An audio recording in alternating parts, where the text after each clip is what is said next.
ta abin da ya shafi jihar Kano, ta abin da ya shafi ɗan uwa Sheikh Lawal Abubakar Triumph, ƙadiyar da ta faru a majalisinsa.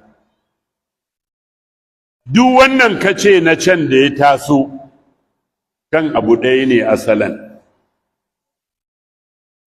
Lokacin da ya zo yana bayani,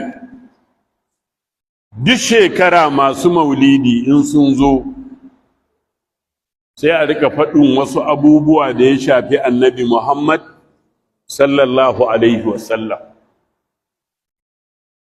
To irin wa'innan bayanai da ake yi, sai masu bayani sai suka yi bayani ɗaya ko nan za ku matso, kaga in ya miƙe nan zai tsare kyamara nan ku matso nan ku yi adjustin, malam kai ka dawo nan ka matso nan, shi ya zauna nan wajen.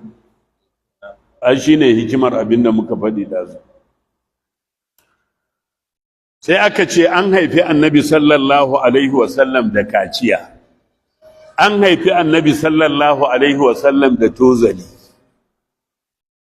Shin wannan maganar akwai nassin alƙur'ani da ya tabbatar da wannan?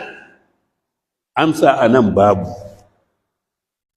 Magana ta biyu, shin akwai wani ingantaccen hadisi da ya zo daga annabi Muhammad sallallahu alaihi wasallam cewa an haifi manzon Allah sallallahu alaihi wasallam da kaciya, an haifi manzon Allah an sa mai kwalli? Amsa a nan ba hadisi ingantacce. Amma sira, in ka bi sira cikin abin da marubuta tarihi suka rubuta, akwai wannan rubutun a rubuce, amma babu a hadisi, kuma babu a alƙur'ani. To kaga a nan gurin sai Malam Lawal Triumph sai ya kora wannan maganar, ya ce ba ta inganta ba. Iyakar fa maganar kenan. To amma inda ake ta ƙoƙari a zurfafa bayani a kansa, inda ya yi misali da ai dabbobi ma ana iya haihuwarsu da hakan. To musalta abin da ya shafi annabi Muhammad sallallahu alaihi wasallam da irin wannan misalin shi kuma kuskure ne. Adalcin wa'azi naka in yayi tuntube faɗi gaskiya. Na buga wani misali da abinda mai Muktasar Halil ya faɗi. Mai Muktasar Halil yayi wani bayani, sai na zo ina magana ni da Malam Abubakar Atice,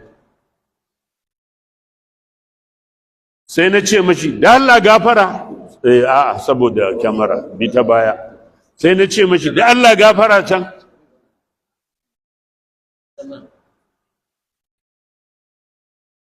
Kai ba mai kiwon dabbobi ba ne? Wannan kalma da na gaya mashi sai ce ka aibanta ni da kiwon dabbobi, alhali annabi Muhammad sallallahu alaihi wasallam ma ya yi kiwon dabbobi. Kaga abin da ya faɗi gaskiya ne, annabi Muhammad sallallahu alaihi wasallam ya yi kiwon dabbobi, amma kamanta maganar da manzon Allah ya yi kiwon dabbobi, Malam mai Muktasar Halil ya ce akwai su'ul adab a ciki. Wannan kalmar da ya faɗi sai Allah ladabtar da shi, amma ba a ce ya kafirta ba.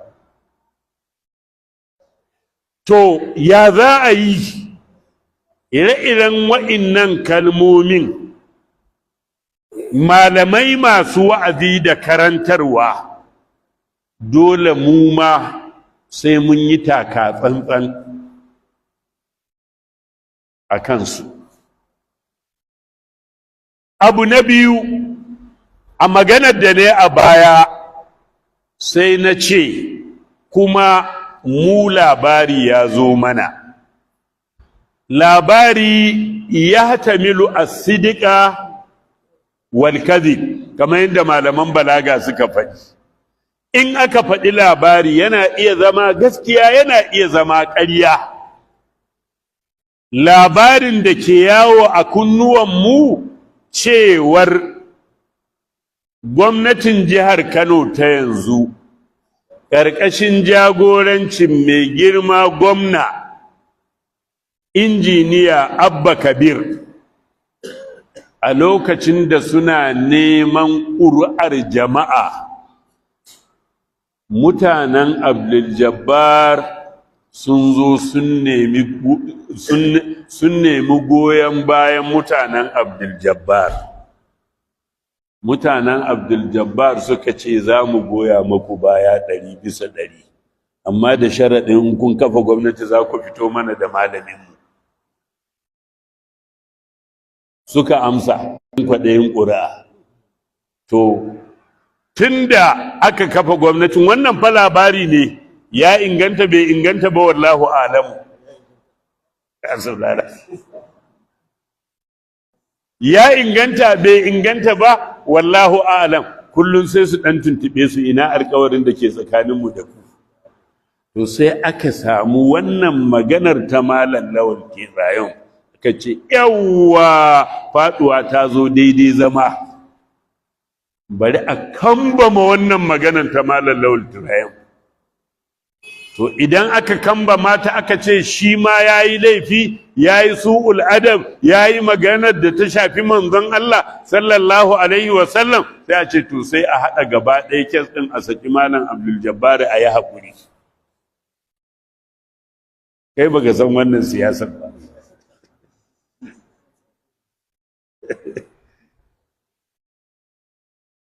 Ina fata mun gane wannan. To wannan shine abin da ke yawo.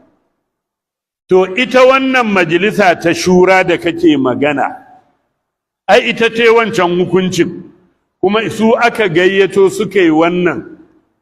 Amma cikin maganganun akwai abin da ake kira contradiction, akwai tuka da warwara.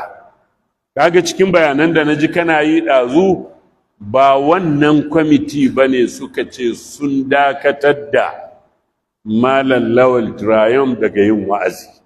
A'a, ita wannan ƙadiyar, kamar yadda na ji ka faɗi a ƙarshe, ita dai wannan ƙadiyar da ake kace na ce a kanta, kada ya sake magana a kanta, wani ma kai ya magana a kanta, a saurara a ji binciken da za a yi. Su ma 'yan izala sai suka zaƙulo wani kasar na wani malami, wai shi Alkarmawi. Ko baka gane ba, wai shi ma Alkarmawi ya ce wai in kai mafarki kaga ƙatar raƙumi, wai Annabi Muhammadu ka gani. To da Allah wannan maganar, Allah rama a tijet, ai ba ce daidai ba da maganar Annabi Muhammad sallallahu alaihi wasallam. Manzon Allah ya faɗi a hadisi, man ra'ani fil manami faqad ra'ani haqqan fa inna shaytana la yatamassalu bi. Wanda duk ya ganni a mafarki ni ya gani, shaydan bai kamantuwa da ni. Wasu ɗaliban ilimin Madina wanda suka yi karatu sun ba mu wata isa ingantacciya don na ji ta ga bakunan ɗalibai aƙalla sau 5. Wata rana wani mutum sai mafarki ya ga Annabi Muhammad sallallahu alaihi wasallam, ya ce ka je unguwa ka za ka ce mawana shi ɗan aljanna ne. Gari ya waye, ya yi ta dawutin, ya yi ta damuwa, bai gaya mu kowa wannan mafarkin ba. Rana mai bi ma wannan sai ya sake mafarkin Annabi Muhammad sallallahu alaihi wasallam. Manzon Allah ya ce, yaya na umurce ka ka je unguwa kaza ka gaya ma wani shi ɗan aljanna ne, ya baka je ba? Tsoro ya kama shi, bai gaya ma kowa ba. Rana ta uku yana bacci sai ya sake mafarki, sai Annabi sallallahu alaihi wasallam ya gaya mai a mafarki, in ba za ka je ka isar da saƙon nan ba, zan aiki wani. To da gari ya waye sai hankalin shi ya tashi, sai ya bincika wani babban malami a nan Madina, sai ya je ya gaya mai abin da ya gani a ranar farko da abin da manzon Allah ya gaya mai, da rana ta biyu da abin da manzon Allah ya gaya mai, da rana ta uku. Sai shi malamin ya tambaye shi, kamar ya ka ga manzon Allah sallallahu alaihi wasallam? Ya ce, na ga manzon Allah dogo matsakaici mai siffa kaza kyakkyawa, su ma iri kaza mai kyau. Ya faɗi kyakkyawan bayani da siffa mai kyau ta yadda ya ga annabi Muhammad sallallahu alaihi wasallam. Shi kuma malamin sai la'akari da abubuwan da ya sha karantawa na siffofin annabi Muhammad sallallahu alaihi wasallam, ya ce haƙƙan annabi ka gani. Manzon Allah ya ce, man ra'ani fil manami faqad ra'ani haqqan fa inna shaytana la yatamassalu bi. Sai ce, ni ma mu tashi mu je unguwar rakaka ka isar da wannan sako na annabi Muhammad sallallahu alaihi wasallam. Sai suka tafi unguwan su bincika nan ina ne gidan wani, har aka hango wani mutum yana wanke mota a kofar gidan shi. Kun ga wancan mutumin mai wanke motar can shine mai wannan sunan.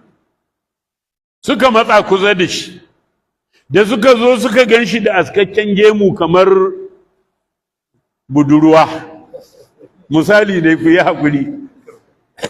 Suka ce, anya wannan ko shine annabi yake magana a kan shi da askakken gemu? Anya shine kuwa? To suka dai matsa, suka yi mai sallama ya amsa. Bayan ya amsa suka ce sun zo wajen shi ne. Ya ce, ahlan wa marhaban. Ya dakatar da wankin mota, ya buɗe falon gidan shi, suka zauna, ya ɗan gabatar masu da abin da Laraba ke gabatarwa, ruwan sha da ɗan dabino, aka gaisa. Bawan Allah, ya sunanka?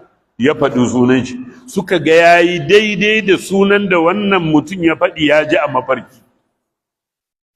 Sai malamin nan ya mai tambaya, ya ce, do Allah, ko za ka ba mu labarin wasu ayyuka da kake yi na ibada da daddare na nafiloli ko azumin nafila? Ya ce, abadan, ni azumin nafila, ni inda ne salloli na farilla ne shafa'i da wuturi, ni ban damu da yin wasu nafilolin dare ba. Azumin nafila kuma ni in ba azumin farilla ba, ni ban cika yi ba. To, ka tuna ba wani aiki da kake yi?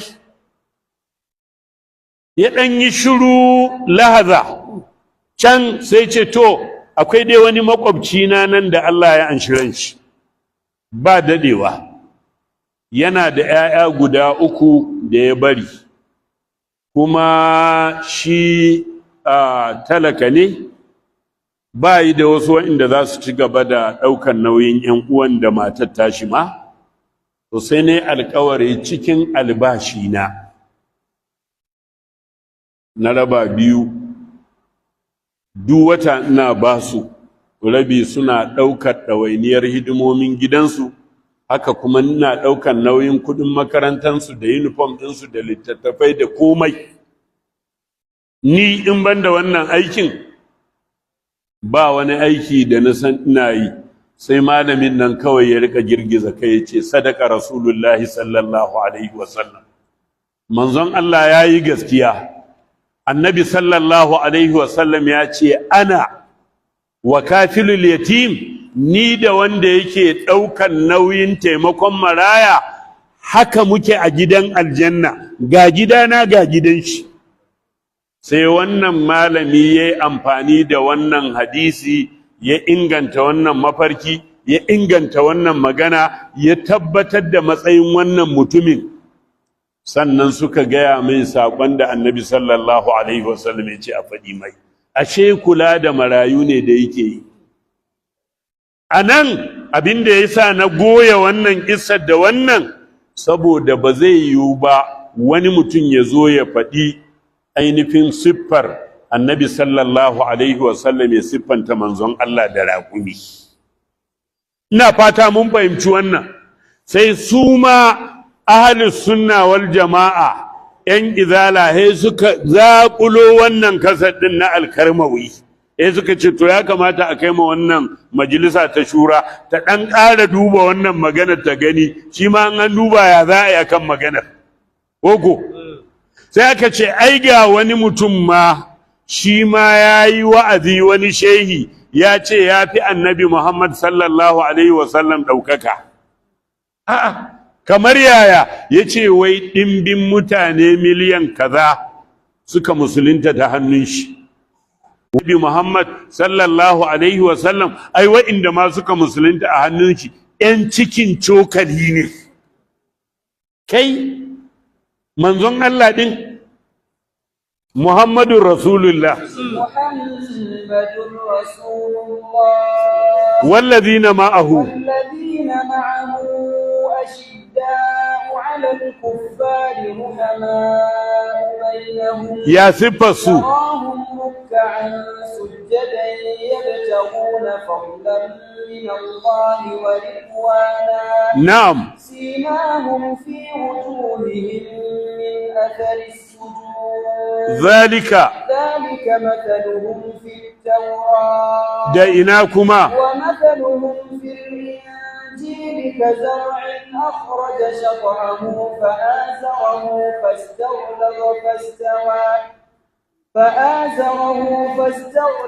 فاستوى على سوقه يعجب الزراع ليغيظ بهم الكفار وعد الله الذين آمنوا وعملوا الصالحات منهم Allah mai girma da ɗaukaka ya ce Muhammadun Rasulullah sallallahu alaihi wasallam, annabi Muhammadu manzon Allah ne, wallazina ma'ahu wa'inda ke tare da annabi Muhammad sallallahu alaihi wasallam sahabbai ashidda'u alal kufari ruhama'u bainahum, suna da ainihin tsanani akan kafirai amma suna tausayin junansu. Tarahum ruk'an sujjadan ko simahum ko wanne ne gaba ne? Tarahum ruk'an sujjadan yabtaguna fadlan min Allah wa ridwana, kullun zaka gansu aikin su ruku'u da sujuda suna neman falala Allah mai girma da daukaka. Simahum fi wujuhim min athar sujud, zaka ga alamar haka din a goshi wajen sujuda. Amma kakka ji wannan magana fa ka je ka sa tsingaro kai ta goge goshinka a ce kai ma haka ne, a kakkai wannan da Allah. Zalika masaluhum fit taurati, misalin su haka yake a cikin at-taura, haka misalin su yake a cikin injila. Annabi rahama Muhammad sallallahu alaihi wasallam yace wanda sahabin manzon Allah in ya bada cikin tafi na alkama ko na masara ko na shinkafa ko na dawa a zamanin shi ya bada fi sabilillahi, to ya fi wanda ya bada zinarin da ya kai girman Uhudu a yau saboda matsayinsu.